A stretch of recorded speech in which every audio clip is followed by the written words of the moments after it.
You wanted the best. You've got the best podcast. The hottest podcast in the world. The Chris Voss Show, the preeminent podcast with guests so smart you may experience serious brain bleed. The CEOs, authors, thought leaders, visionaries, and motivators. Get ready. Strap yourself in. Keep your hands, arms, and legs inside the vehicle at all times, because you're about to go on a monster education roller coaster with your brain. Now, here's your host, Chris Voss. Hi, folks. It's Voss here from the ChrisVossShow.com. Someone that only season that makes official. Welcome to the big show, as always, for 16 years.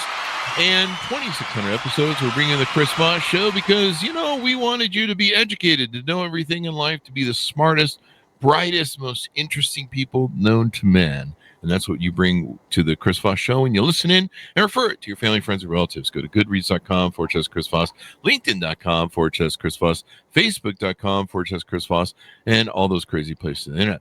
Opinions expressed by guests on the podcast are solely their own and do not necessarily reflect the opinions of the host or the Chris Voss Show. Some guests of the show may be advertising on the podcast, but it is not an endorsement or review of any kind. Today's featured author comes to us from bookstolifemarketing.co.uk.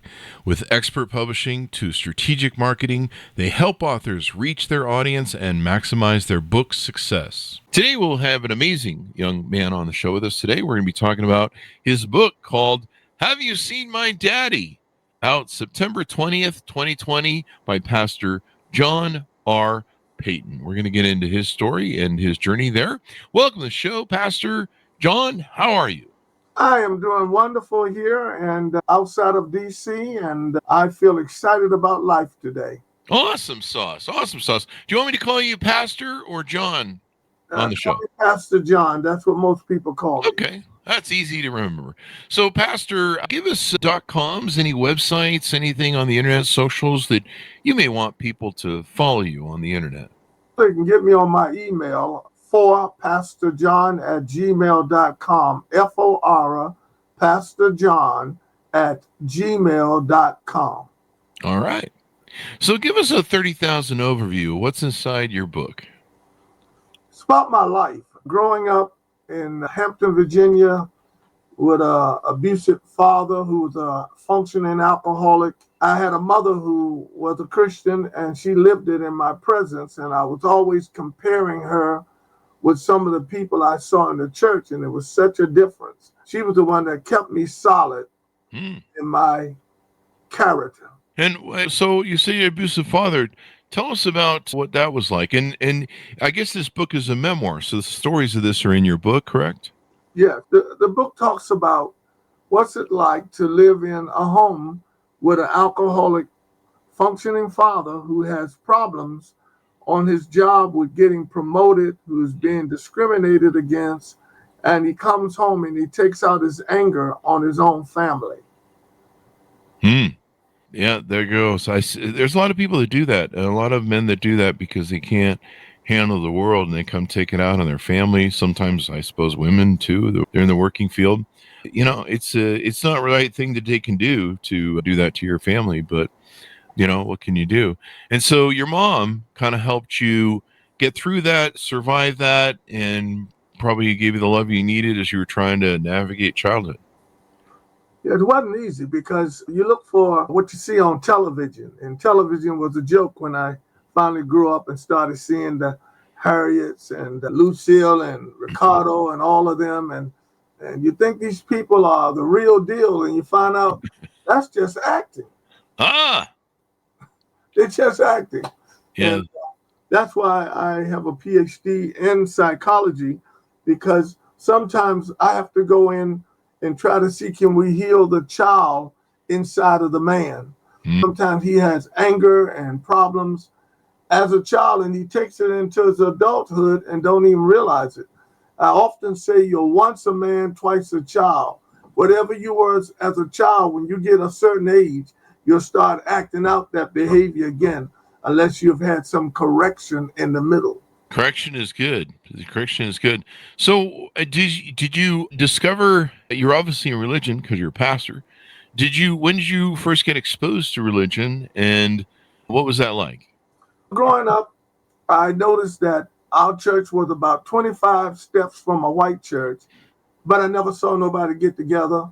All I saw was white in the white church, black in the black church. I think 11 o'clock on Sunday is the most racist hour in America, and it's the church. Yeah. And I got it. Didn't Martin Luther King say something to that effect? No, but I walked around with Martin Luther King. Oh, did you? Didn't he say from Birmingham? I think it was from Birmingham jail. He gave the implication that we can't even pray together as black and whites on Sunday. Never. Oh. Then I got drafted in the military. I go in there, and it's the first time I have to closely mingle with whites. And I catch this guy peeping in the shower to see if I got a tail like a monkey. Oh, that's bad. And I brought him in, and I said, hey, what's up? He said, that's what my parents taught me. Oh, my God. I told all the black guys in the barrack, come back here, drop your pants. This young man that he's been taught wrong. It's amazing how you can be taught wrong and don't know until you get in the military. I thought all whites were rich, and I get in the military, find out they eat just as many hot dogs and chicken as I was eating. And we would sit there and we would have these conversations, and it was amazing how you can be brainwashed even by your own parents about a lie about another people, when the truth is we all got the same red blood. We need each other, and that came out. That was obvious when I fought in Vietnam. It was Martin Luther King who wrote it. I believe it was from Birmingham jail. He used the line, "We stand in the most segregated hour of America on Sunday morning when we stand to sing in Christ there is no east or west." He was referring to the hypocrisy of not only white churches, but what was going on with racism in that time and still today. Even today, I mean, even there's a point in my time as a pastor, I brought this out very strongly among the black and white pastors, and guess what happened? 3 years in a row, we met together at 11 o'clock, all denominations. We call it a taste of heaven because I challenged them and they responded, and we brought together all our churches, every different type of denomination, even the Catholics were there. And there's a place in Woodbridge, Virginia called Hilton Chapel. Mr. Hilton built that. It'll seat over 6,000 people. He built that to stop the denominational thing. It was set so everybody could come there. And you don't have no stigma. I don't want to go over to this church because of the denomination and all of that. I think it's sad, but it can happen if we sit down and tell each other the truth. See, Chris, you can't have unity if you don't have the truth. That's very true. I mean, the truth is the axiom everything revolves around. 2 + 2 has to equal 4. If it doesn't, then everything's a mess. Well, a team can't even win if the players keep fighting each other. It's true. And so I'm 80 years old in March. I've never seen United States united since I've been born here. But it says so on the coin in the cash. Sure, they're saying God we trust too, but that don't mean nothing. It also says on wedding anniversaries, people stay together until they die. Or wedding vows. There seems to be a lot of that going on in the world. It's no longer covenants. It's called warranties. Lord Jesus. I've got a few returns and receipts to pay to bring. Which department do I go to for this? Often said as a counselor that do 1 year pre-marriage counseling, you can date a person's personality, but you don't know the character till you're married. Yeah. I don't know what it is. There's like a 6-month mark when you're dating people where you're meeting the representatives. They're on their best behavior. And then somewhere around the 6-month mark, it's like you open some skeleton closet and all these skeletons fall out. And you're like, this is different than what you told me. And, they can't hide them anymore. So you may have seen that movie too. Yeah. Go ahead. I was going to tell you how I changed. I was sent to Vietnam. 1967. I had just had a conversion. I was a lieutenant deep into the ideology of the Black Panther Party, and I was in the military thinking how we're going to kill all these white people in America. And I had a man who was in my office. He was white, and he was living what he said. The rest of them claimed to be church people. They stole all the paper from the office. They stole ink pens. They did everything. They stabbed each other in the back for promotion. But I watched him. He was consistently a very religious man who carried himself well. So he said to me one Friday night, he said, Peyton, would you go to church with me? I said, man, I ain't going to no white people's church. Y'all ain't never listening to church. He said, we got blacks at our church. I said, oh, get out of here, man. I ain't never seen black and whites in the same church. I laid down in the back seat of his car on the floor. He swore he would tell nobody I went with him. This is my life. This is in my book. And I get to this church and I see black and Panamanians and whites hugging each other, eating each other like brothers and sisters. I said, I've never seen this in my life. So I said, I told him, I said, look, I'm not going to stay long, man. I'm just going to sit here on the back row and I might, get on up out of here. And I was sitting there and I was having a nicotine fit because I was on 3 packs a day. Paul Malls, you don't know nothing about that kind of stuff. Menthols. Menthols. Yeah. I grew up in the 70s. Okay. All right. And, I think my grandfather smoked menthols. Yes, cool menthols. Well, cool. Yes, indeed. So anyway, I was sitting there and I saw these people happy and I thought, I ain't never seen white people happy. Whenever they have a funeral, they stay stoic and they go through the funeral like the Kennedy's assassination and nobody wants to be emotional. And in my church, it's totally different. They're going to scream at the beginning of the service and scream at the end. And I sit there and I said, these white people got emotions. And then this white guy stood up and said, somebody going to hell. I said, oh my God. I'm sitting there, I got a pint of Bacardi rum in my pocket. I got my switchblade. I got my cigarettes. I'm the one going to hell, I guess. Oh. And so backfire. He said, I want to hear what this guy going to say. And he preached a powerful message about the love of God. And then he said, anybody want to come up front and get prayer? And I'm sitting back there thinking, I ain't going up there. No, I ain't going. I went up there, and back in those days, man, my fro was really nice out. I had a nice fro, bro. It looked like a bush. And I went up there just for prayer.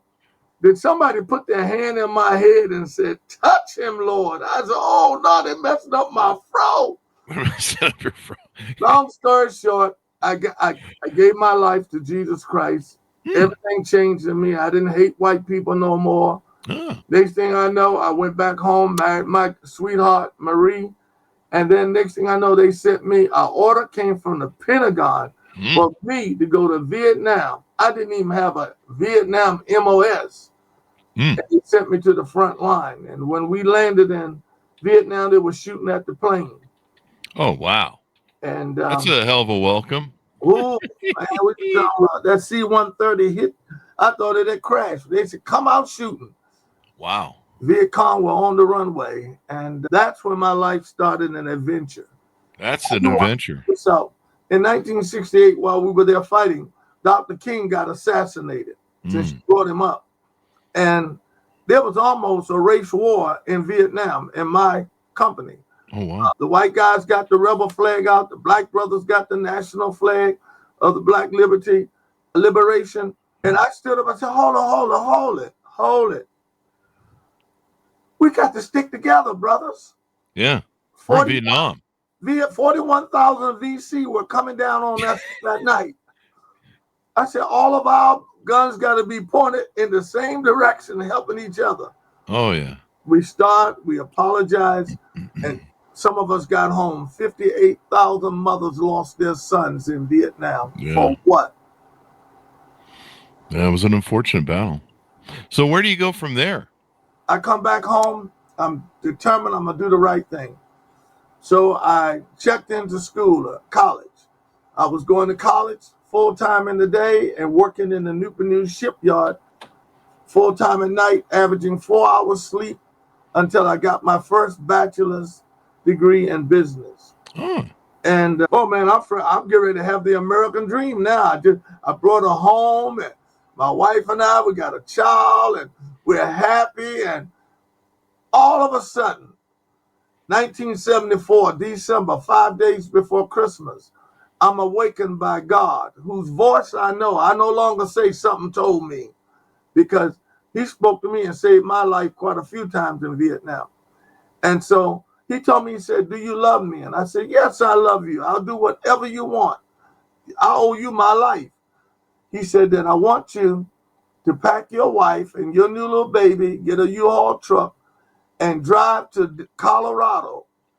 And I want you to leave Virginia in 24 hours. Wow. I looked back up to heaven. I said, there's somebody else I can talk to? I know you're not. You're asking me to pack my wife and kids and go. I don't know nobody in Colorado. I don't even know the direction to Colorado. The direction to go. I'm serious. I did it. I talked to my wife. I woke her up. We packed all we could, and we started to Colorado. It was an 18-hour trip. I tell you what, the twilight zone is between Kansas and Colorado. I've never seen so much land, tumbleweeds, you name it. It's a pretty boring drive. I get to Colorado 2 days before Christmas. I go to a phone booth, date my age, and I call this man that I heard was a believer, a Christian. He was white, and I talked to him. He said, where are you standing? I told him where. He said, can I come to where you are? I said, okay. So he came to where I was. I said, look, I just need an apartment. Tell me where I can get an apartment for my wife and child here in the truck. And he told me, he said, will you go to my house? I said, I don't know you that well, man. He said, no, please come to my house. So I go to his house. Chris, this is an unbelievable story, but it's the truth, documented. I go to his house. I get up the next morning. I find 5 men sitting in his living room drinking coffee. And they're waiting for me to get up. I speak to them. They're all multi-millionaires. And they have built a nursing home in Aurora, Colorado called Sable Care Nursing Home. And they had fasted and prayed and wanted God to send them the best preacher they could ever have at that nursing home. I was the man.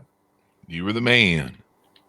And I became the chaplain there. Next thing I know, I'm in seminary, finishing up seminary, and my life has been an adventure ever since. I have not had a secular job since I got in that truck and drove to Colorado. Wow. That's quite the inspiration. It's called walking by faith. Or driving by faith. Did you walk or drive? No, I'm just kidding. We do the jokes here on the show. Nah, man, hey, no problem, Chris. I can roll with you, buddy. I love it. How do you reach the point to where you want to write this book? What was the motivation behind doing that? Well, probably COVID. No. Looks like it was written during 2020. People have been watching my life for a long time. You know, they knew about me. I was a chaplain for 28 years. I was vice president of a ministry dealing with prisons. I was national director with a guy named Chuck Colson. You remember him with Watergate? Oh, I remember Watergate. I don't remember the Chuck name. Chuck was one of them that went to prison. Oh, was he? Yeah. And when he came out of prison, he was a changed man. And all of a sudden, he wanted to help men and women behind the prison bars because he lived back there. And he wanted a black man to stand beside him and help him to do this. So he came to me 3 times, and I said, okay, I'll help you.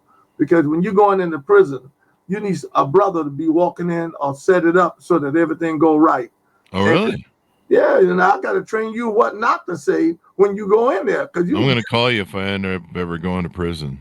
Yeah, you get us both killed in there calling somebody boy. You're going to get us both killed. Yeah, that sounds like it will. I ain't going to work in the prison, man. And so 3.5 years, I mobilized his organization all over America. I was doing many things with governors and everything. And then God spoke again and sent me to Israel. Oh, wow. One of the millionaires that's a long ways from. Yeah, one of the millionaires, Gilman Hill, was one of the top geologists who was drilling an oil well on Mount Carmel. in Israel, and he wanted me to come over and do the opening prayer at the drill site. Well, when the Jews and Arabs saw our relationship, how we would hug each other, hey, bro, and all, they said, wait a minute, how can y'all two get along? And so they asked us if we would share our testimony while we get along, because we realize the true gospel is not about skin, it's about sin. Ah. Yeah, we the one who made the skin. It has nothing to do with skin. Yeah. And so they really like what we did over there and sharing our testimony. And then God sent me back to America, and he said, tell America, particularly Christians, you're not going to walk in the golden streets if you can't walk the blacktops together as brothers and sisters. So I had a ministry called Reconciliation. And I would go anywhere anybody invited me. Like, I'd go in New England, and they wouldn't tell me till I got to the golf club that most of the men that I would be speaking to the whole weekend were card-toting Klan. Shit. That's something to tell a man on the Yeah. you know. What are these guys with hoods doing in here? I didn't know. Are they supposed to bring a hood? I don't know. What's I went going on? in there. I went right on in there and taught and shared. By Sunday, many of them put their cards down. Oh, wow. Came and hugged me and said, man, thank you. You are about the love of God. I just went in and told them, I don't hate you. Why you hate me? Who told you things about me? Yeah. Why don't we sit down and talk together instead of hurting each other? But that same behavior is alive today.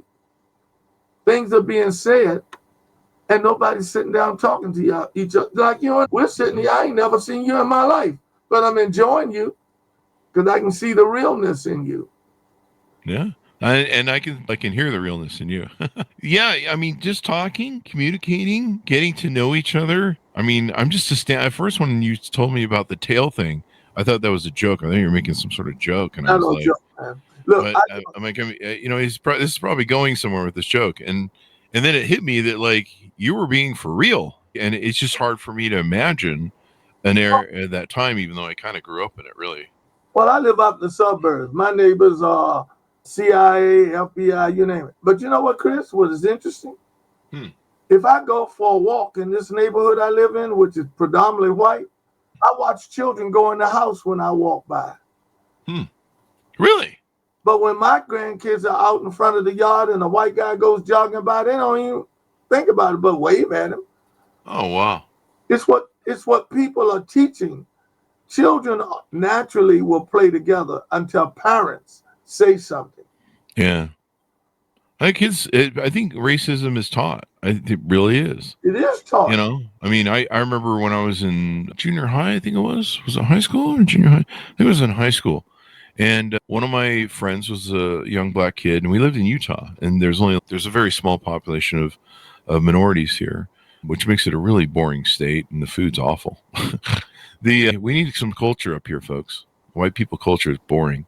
Anyway, I remember we were sitting in class, and he used to eat lunch with us every day. We were sitting in class, and the teacher says, we're talking about history. It's a history class. And so the teacher brings up, you know, the racism of the 60s and the historic nature of racism throughout this country and before this country was formed, actually. And he asked my friend, he goes, hey, you know, so you being a black person, you know, what are your thoughts and feelings on this time period and what took place? And, you know, what would share with us some of your thoughts on how you view this, you know, from your point of view. And I looked at him and went, oh, I have a black friend. That was like the first time that I identified that he was black. But I grew up in California in the melting pot of LA. So I grew up around everybody, was friends with everybody. So I didn't have those sort of issues, but it was the first time I looked at him and gone, oh, yeah. And, you know, racism is taught, I think, by hateful people, by parents. They're hateful. And, you know, sometimes they pick it up. Gaming is a big way that I think people pick it up nowadays. There's a lot of the N-word thrown around, racism thrown around in gaming communities. And it's unfortunate, but, you know, it's something, you know, books like yours are important for people to read and learn about what's going on and get to know each other like we're talking about. Talk to each other, communicate. Look, we all in the same boat. There's a hole in the boat. If we don't get up together and plug it, we're all going to drown together. I fought for this nation just as with pride like anybody else. And we came home from Vietnam. We were not received. We weren't even respected. Yeah. That was unfortunate. There's a lot of things unfortunate because there's no love. Love will turn everything around. The reason I'm a Christian because of the love of the man that was in that office. The people who received me in Colorado. I've just been a recipient of real love, but it takes the Lord to give you real love. You can't play that game. See, some people, they do everything in their head, and some people do everything in their heart. You got to find the right mixture of both of those so that you can be able to relate to everybody. I did nursing homes for almost 25 years, and many of my clients were white. And now they're 85 years old. I'm in there preaching and teaching, and they would say to me, "Can I touch you?" I said, "What do you mean touch me?" I've never touched a black person. What the fuck? I said, "What?" What? I did that. Even when I went to Vermont. I went to Vermont to speak for Chuck and our ministry. They had not seen black people in some parts of Vermont I was in. That's Vermont for you, probably, yeah. Oh, they took me home. They took me to school for their little project of the day. It didn't bother me. I'm not insulted anymore because I realize some people don't know, they don't know, they don't know. Yeah. Yeah, there's some people, and this is why it's important to get to know people, There's so many politics and TV shows and news, fake news articles that try and demonize people that don't look like the majority. And, you have to see it for what it is. What are they trying to get over on us? What are they trying to manipulate us into by teaching us to hate someone that we really don't know? And, maybe we should all get to know each other. And a lot of people like that. I mean, I've had fist fights with people at school when I was young and stuff.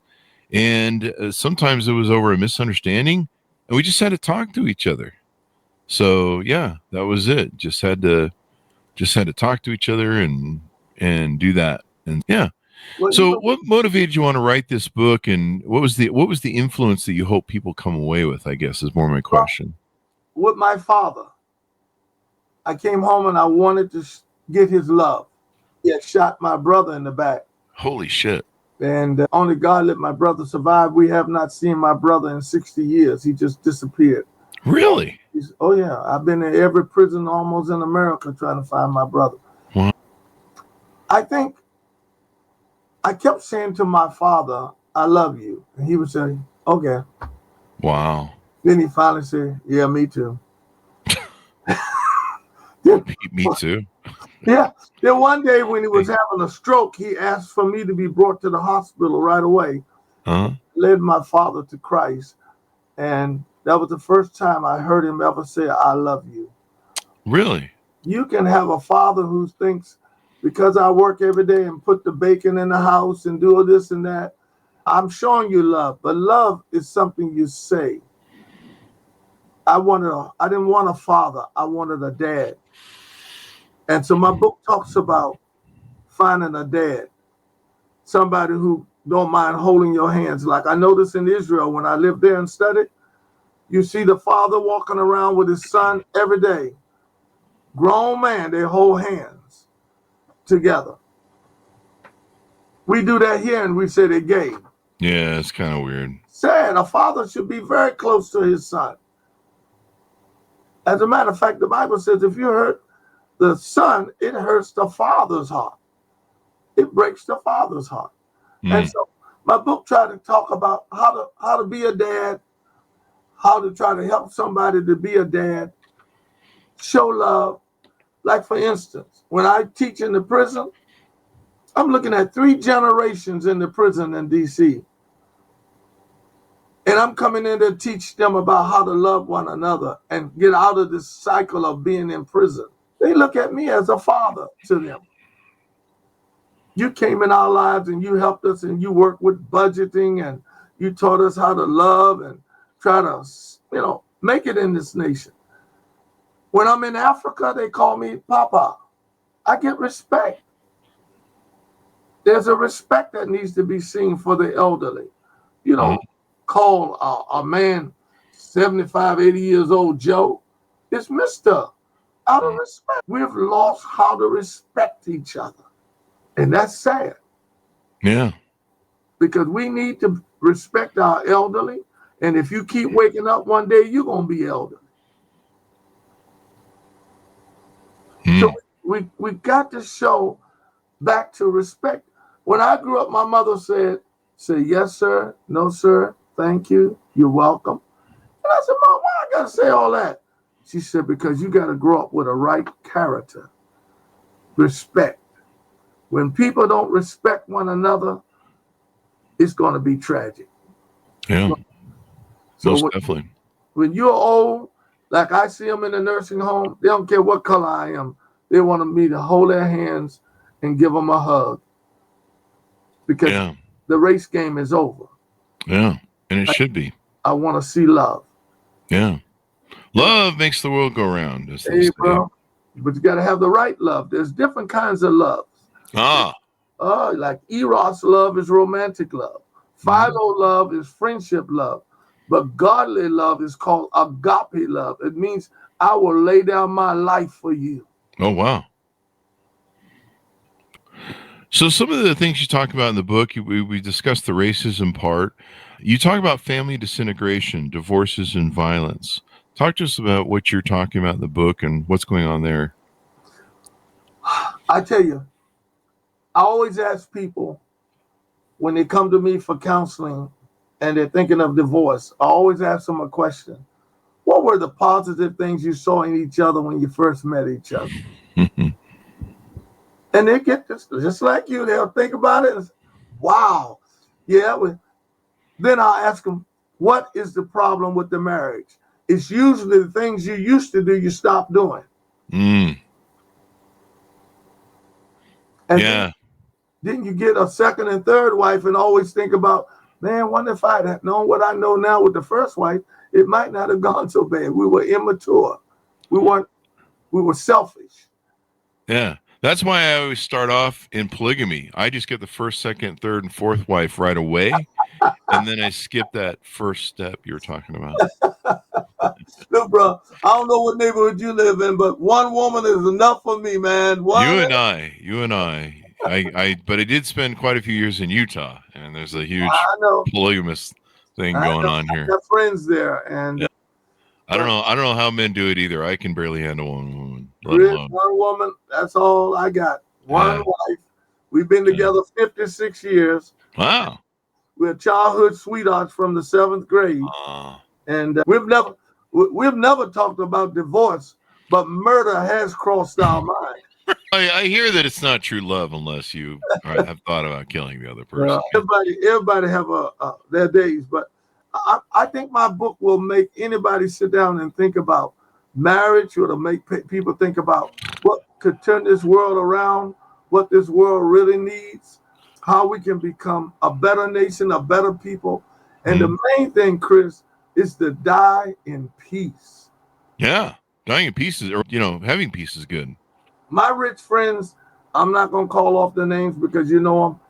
They all told me they never had no peace or joy in their big families until they had Christ to come in their life.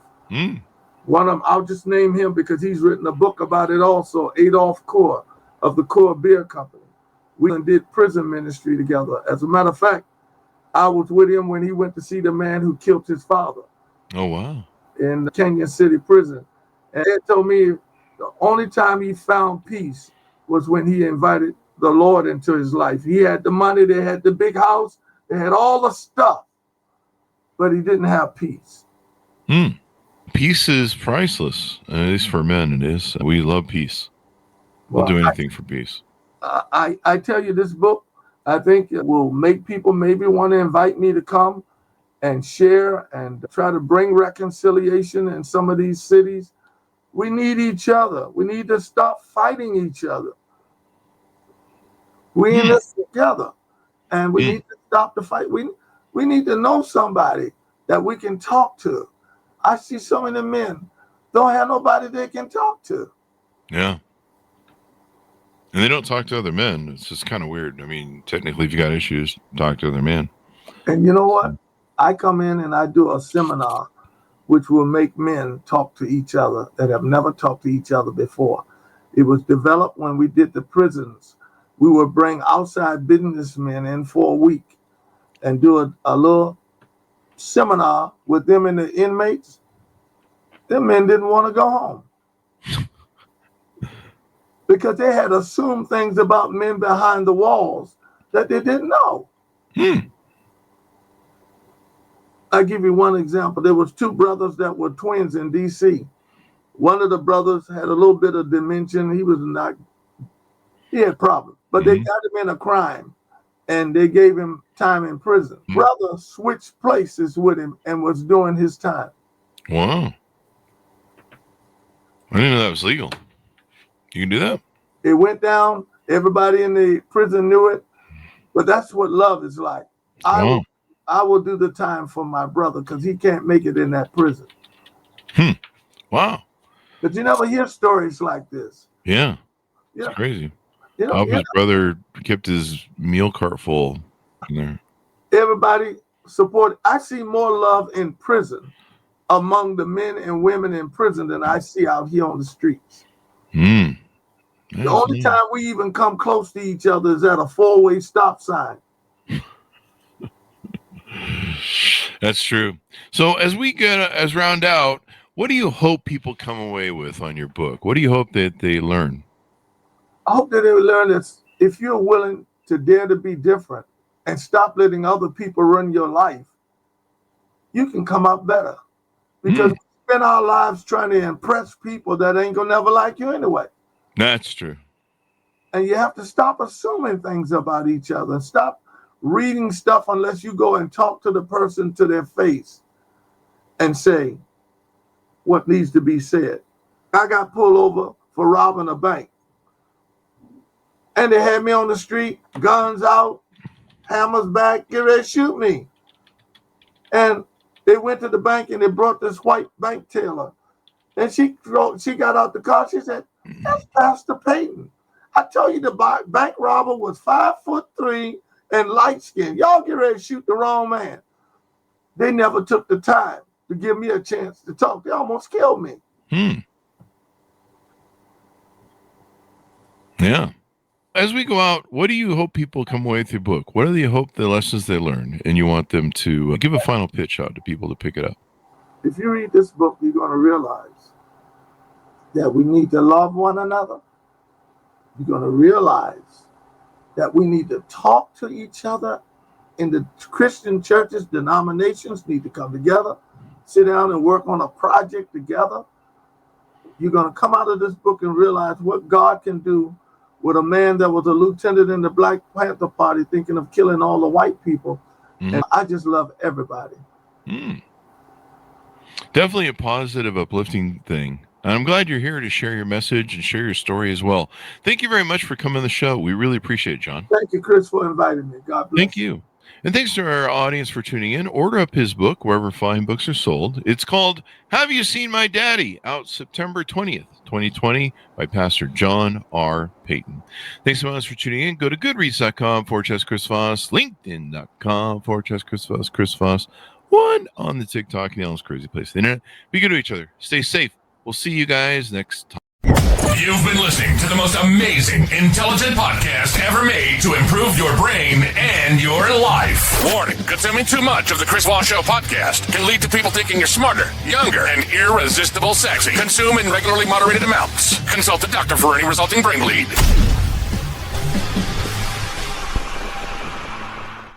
All right, we're out, John.